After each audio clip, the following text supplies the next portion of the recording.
What's up, guys? Today we're going to be going over everything you as a new player may need to know in the first Descendant. Before we start, please consider hitting that subscribe button and leaving a like, and let's get right into it. So you may be wondering if your starter Descendant really matters that much, but realistically, it does not matter that much because you will be getting new Descendants pretty early on in the game. Like, I've already unlocked Bunny, and I really have not put too many hours into the game yet. But you may be wondering how you can acquire these new Descendants, and you can get them from a lot of different sources. When you first start out, you're mostly going to get them from story missions, which you'll just the purple icons on any map. So as you play through the story missions, you're going to acquire multiple different parts in order to craft a Descendant.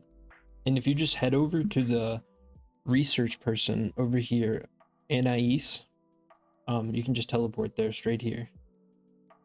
So you head over here to Anais, and you're going to open up her menu and hit research. Here you can craft a bunch of different things. So you can craft Descendants, and you can also craft ultimate weapons, materials to craft the Descendants, materials to craft the ultimate weapons, and enhancement materials. Now, these enhancement materials here are extremely important, especially these golden ones like the precision phase exchanger. So you will want to be crafting these as often as you can. Now, in order to get the resources for the golden items like liquid metal, you're going to want to actually dismantle some weapons and other parts. So if you go into your weapons, you can select a weapon for dismantle by hitting J on it if you're on PC, and you can just do that, and then you hold down control and it dismantles them. And you see I get liquid metal and super alloy, which are used to research and craft those golden materials that are so important. You can also sell weapons instead of dismantling them, but I would almost never recommend doing that, as gold is not as hard to come by as those crafting resources are, and those crafting resources are so valuable that it's just never worth it to sell them. Now you may be wondering what some of the uses are for these golden items that are so important. So if you just head over to the workbench over here, and so we have 4 options here, and you unlock these as you mastery rank up. But one of the most important ones that you will be using earlier on is the weapon level transmission. So if we go in here and we click on a weapon we want to level up, so we go to my rocket launcher that I got from the battle pass. You click on this, and it'll give you a bunch of options here. And you'll see that my weapon is level 22 right here, and its DPS is 6,500. And you can also see that over here. But if you click on a weapon, like the shotgun, it will consume a precision phase exchanger and get rid of this weapon in order to increase the level and DPS of the weapon that you want it to.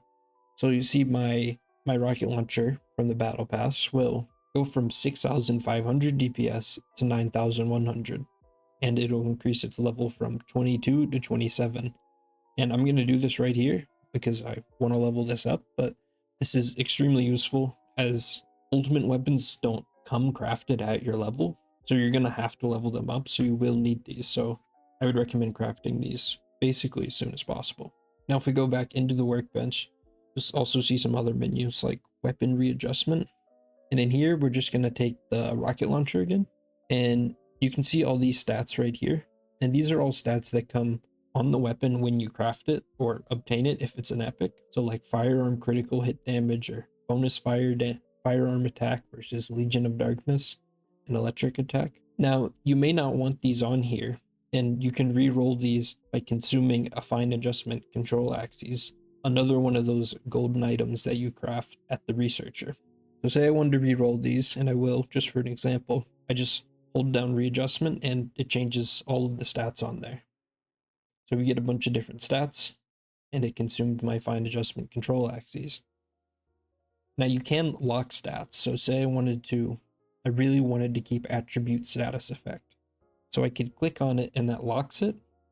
And now I can re-roll all of these again, but it'll cost 2 fine adjustment control axes. Now this gets more expensive every stat that you lock. So you can lock up to 3 stats. So I lock 3 and it costs 20. So you can imagine you need a ton of these. So you want to be crafting these basically all the time. Most of the stat rerolling stuff you probably won't be doing until later on in the game, but I'm just doing it as an example to show you guys. So if we go back into the workbench again, there's another menu. enhance unique ability. And this is very important coming to your unique weapons, the ultimate weapons.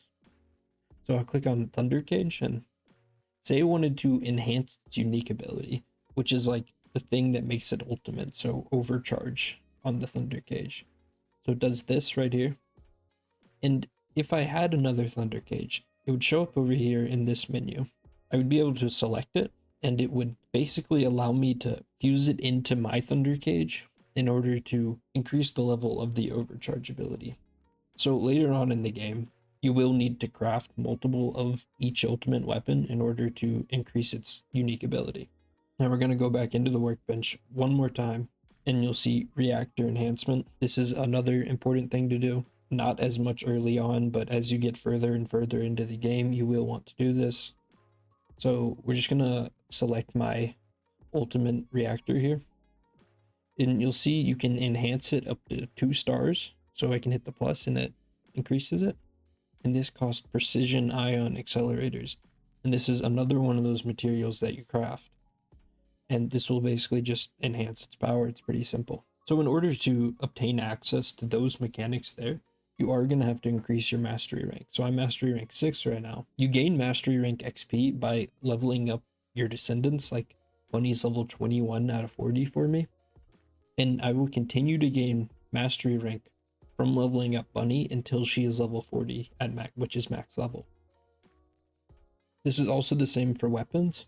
So my rocket launcher again is proficiency level 6. So when the proficiency level is maxed out, I will no longer be able to obtain mastery rank from it. That's important to keep in mind when you're trying to gain mastery rank or really push it. So there's a few different ways you can go about increasing your mastery rank, and realistically, you will basically get mastery rank XP from doing just about anything in the game, like literally just walking through the story missions as you would normally do. You will increase your mastery rank. If you want to increase it as a faster rate for whatever reason, you can go over here, and things like these infiltration operations are extremely good because they give you more XP and you will increase your mastery rank faster due to that.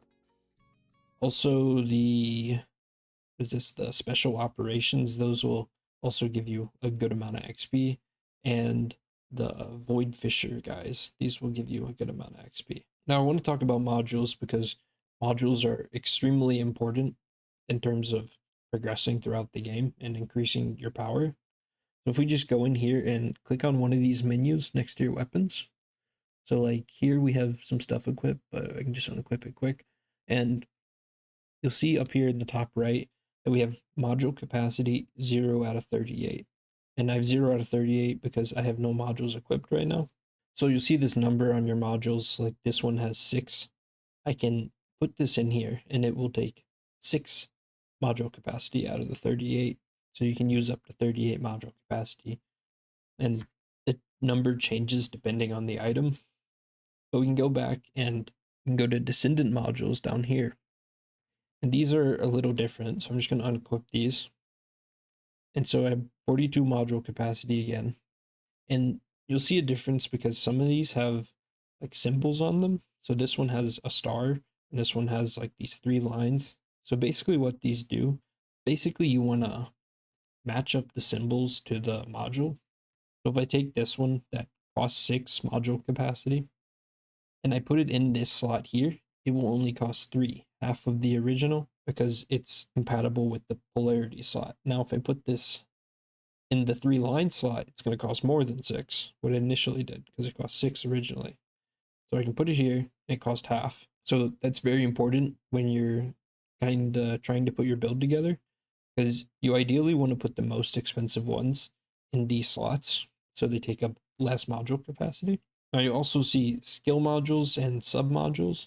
Skill modules are these red modules that you can acquire from different missions, like the infiltration operations mentioned before. These usually make some pretty noticeable changes to your character, but they're pretty rare and hard to get. Now also there is sub modules, and this is like shock punch, which you will acquire early on, and this does some pretty similar things, except it can increase your max capacity.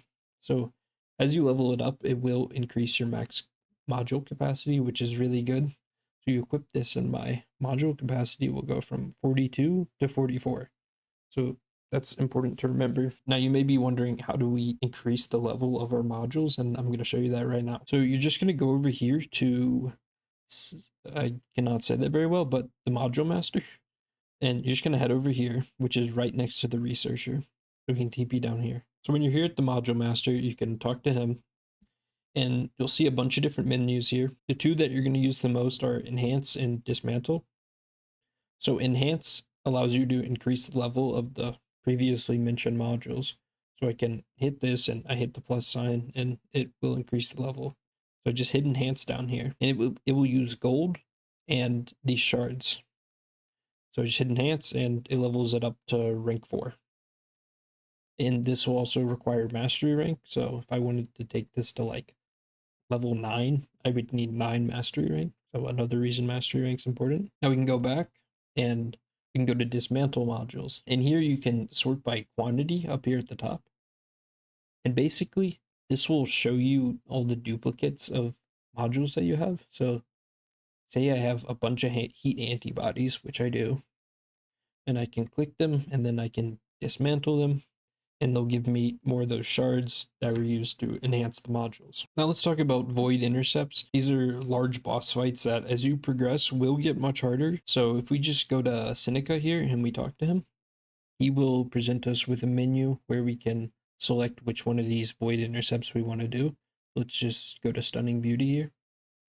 And you'll see on the left side that her attack attribute right here is electric. And this means that she will do more electric damage than anything else. And they recommend that you have 350 electric resistance.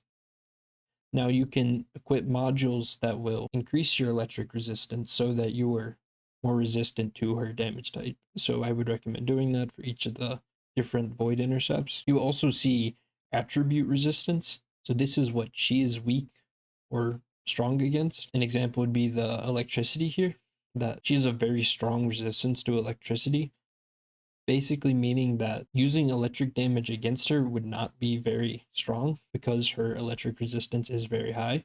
But you can see here her toxic resistance is very low.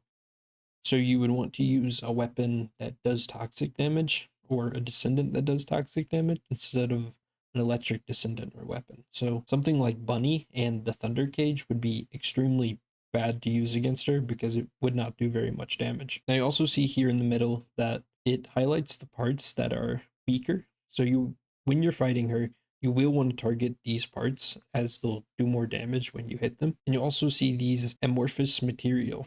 These are very important, and if you've played Warframe, you'll kind of know what these are because they're extremely similar to the Void relic system they have there.